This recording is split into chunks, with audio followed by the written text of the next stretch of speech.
বিষ্ণুপুর গ্রামের পাশে ছিল এক সুন্দর গ্রাম। সেখানে থাকত রাজু, এক পরিশ্রমী ও সৎ ছেলে। কিন্তু সে সবসময় অন্যদের সঙ্গে নিজেকে তুলনা করত।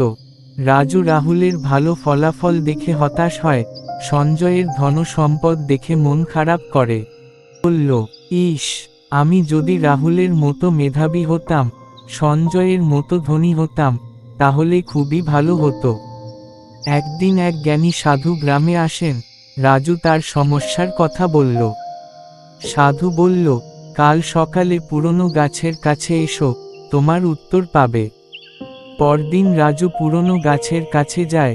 সাধু তাকে বিভিন্ন গাছ, মাছ ও পাখির উদাহরণ দেন। সাধু বলল, তুমি কি দেখেছ, আমগাছ নারকেল গাছের মতো উঁচু হতে চায় না? মাছ কি উড়তে চায়?